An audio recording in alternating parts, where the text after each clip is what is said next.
দুষ্টু নেতা কর্মীদের থেকে আল্লাহ তাআলার কাছে আশ্রয় চাচ্ছি। আসসালামু আলাইকুম ওয়া রাহমাতুল্লাহ। মশা মাছি মুক্ত দেশ গড়ার স্বপ্ন বাংলাদেশি সেবা পার্টির। কারণ হলো কোরআনের ৭৪ নম্বর সূরা আল মুদ্দাথিরের প্রথম ৫ আয়াতে আল্লাহ বলেন, আউযু বিল্লাহি মিনাশ শাইতানির রাজিম, বিসমিল্লাহির রহমানির রহিম, ইয়া আইয়ুহাল মুদ্দাথির কুম ফাআনযির ওয়া রাব্বাকা ফাকাব্বির ওয়া সিয়াবাকা ফাতাহির ওয়া রুজা ফাজুর।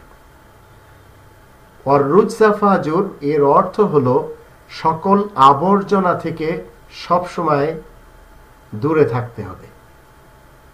এখন আমাদের দেশ আজ ৪৪ বছরের বাংলাদেশ, এই দেশে না মশা তাড়ানো যায় না মাছি তাড়ানো যায়।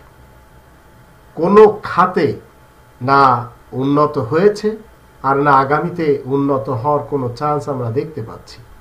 তাই বাংলাদেশি সেবা পার্টি প্রত্যেকটি খাতে উন্নত ভাবে এই খাত গড়ে নিতে চায়, এমনকি মশা মাছি মুক্ত দেশ গড়ার স্বপ্ন বাংলাদেশি সেবা পার্টির।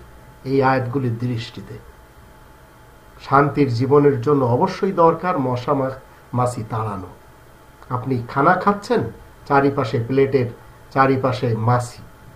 আপনি ঘুমোচ্ছেন, মশা আপনার কানে ভন ভন করছে। না গরিবদের আছে মশারি, আর না আছে এই সুস্থ জীবন তাদের জীবনে। শহরের বড় বড় হোটেলগুলিতে, ছোট ছোট হোটেলগুলিতে খাদ্য খাবারে ভেজাল আর ভেজাল। এখন একজন মানুষ যদি প্রার্থনা করে, মসজিদে যায় বা নিজের ঘরে প্রার্থনা করে, প্রার্থনার সময় যদি শরীরে মাছি বসে আর কানে মশা ভনভন করে, তাহলে প্রার্থনা বাদ দিয়ে সে হিজড়া সেজে যায়। সেই মশা মাছি তাড়াবে না প্রার্থনা করবে?